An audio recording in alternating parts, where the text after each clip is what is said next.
नमस्कार। गो गोरखपुर रेडियो में आपका स्वागत है। मैं हूं आपके साथ काव्या। शुरुआत करते हैं गोरखपुर और आसपास के क्षेत्रों से जुड़ी कुछ महत्वपूर्ण खबरों के साथ। सिविल लाइंस इलाके में एक दर्दनाक हादसा, वन विभाग की जर्जर दीवार गिरने से एक सिपाही की मौत। कैंपियरगंज में गलत इंजेक्शन लगाने से एक महिला की जान गई, पैथोलॉजी संचालक फरार। तिवारीपुर नाले में गिरी बच्ची के परिवार को सीएम राहत कोष से 4 लाख की मदद।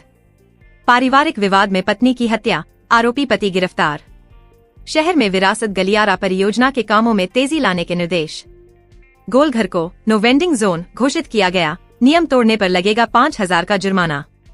डीडीयू गोरखपुर विश्वविद्यालय के 44वें दीक्षांत समारोह में 161 पदक दिए जाएंगे, जिनमें छात्राओं का वर्चस्व।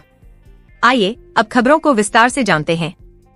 मंगलवार की सुबह एक दुखद हादसा हुआ। सिविल लाइन स्थित वन विभाग की पुरानी और जर्जर दीवार अचानक ढह गई, जिसकी चपेट में आकर 42 वर्षीय सिपाही विक्रम प्रसाद यादव गंभीर रूप से घायल हो गए। उन्हें तुरंत मेडिकल कॉलेज ले जाया गया, लेकिन इलाज के दौरान उनकी मौत हो गई। सिपाही विक्रम बस्ती के रहने वाले थे और एडीएम की सुरक्षा में तैनात थे। बताया गया है कि हाल ही में हुई बारिश के कारण दीवार और भी कमजोर हो गई थी, जिससे यह हादसा हुआ। उनके परिवार में 3 बच्चे हैं। कैंपियरगंज थाना क्षेत्र में एक पैथोलॉजी संचालक की लापरवाही से 30 वर्षीय विवाहिता रीना की जान चली गई।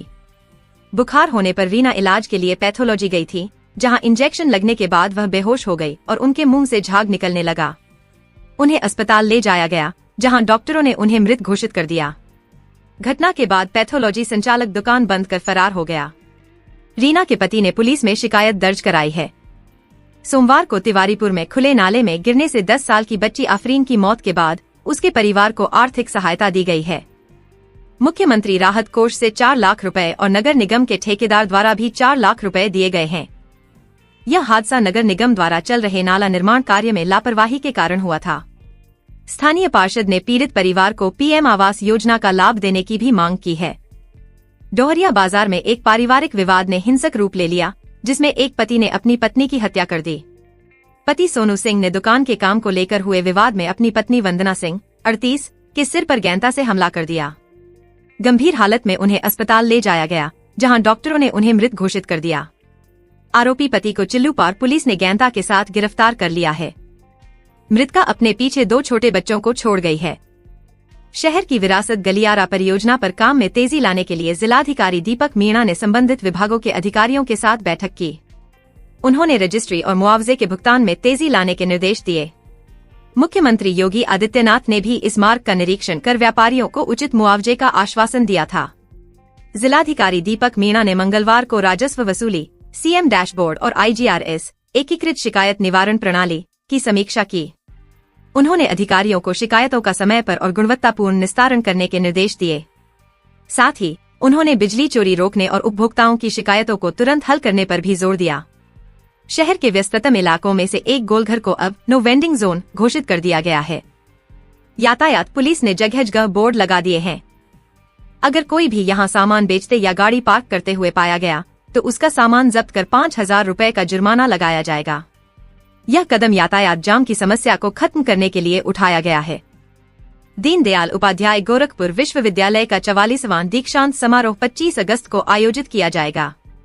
इस समारोह में कुल 161 पदक वितरित किए जाएंगे, जिनमें से 55 पदकों पर छात्राओं का कब्जा रहेगा, जो कुल पदक विजेताओं का 73.33% है। 301 शोधार्थियों को PhD की उपाधि भी दी जाएगी। समारोह के मुख्य अतिथि पद्मश्री प्रो आशुतोष शर्मा होंगे। डीडीयू गोरखपुर विश्वविद्यालय में एंटी रैगिंग दिवस मनाया गया और एंटी रैगिंग सप्ताह की शुरुआत हुई। कुलपति प्रो पूनम टंडन ने कहा कि विश्वविद्यालय परिसर रैगिंग मुक्त है और यह एक दंडनीय अपराध है। गोरखपुर विश्वविद्यालय के इतिहास विभाग के पूर्व अध्यक्ष प्रो हिमांशु चतुर्वेदी को भारत सरकार ने Indian institute of advance study IIAS Shimla का निदेशक नियुक्त किया है। वह 3 साल तक इस पद पर रहेंगे। प्रधानमंत्री नरेंद्र मोदी और मुख्यमंत्री योगी आदित्यनाथ की पहल पर बाबा गंभीर नाथ प्रेक्षागृह में हर घर तिरंगा महोत्सव का आयोजन किया गया।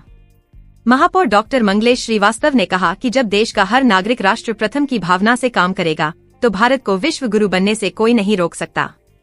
इसी के साथ आज के समाचारों का हमारा यह बुलेटिन यहीं समाप्त होता है। हम फिर मिलेंगे कुछ नई खबरों के साथ। तब तक के लिए नमस्कार। गो गोरखपुर रेडियो, शहर की हर खबर सीधे आप तक। हे दोस्तों, कैसे हैं आप? गोरखपुर की हर बड़ी खबर से अपडेट रहना चाहते हैं? तो अभी गो गोरखपुर रेडियो को सब्सक्राइब करें। यहां आपको मिलेंगे सुबह और शाम के ताजा न्यूज बुलेटिन, साथ ही शहर से जुड़ी हर जरूरी जानकारी के पॉडकास्ट। अब खबरों और सूचनाओं से अपडेट रहना हुआ और भी आसान। तो इंतजार किस बात का? अभी लाइक और सब्सक्राइब करें। गो गोरखपुर रेडियो, आपका अपना शहर, आपकी अपनी आवाज।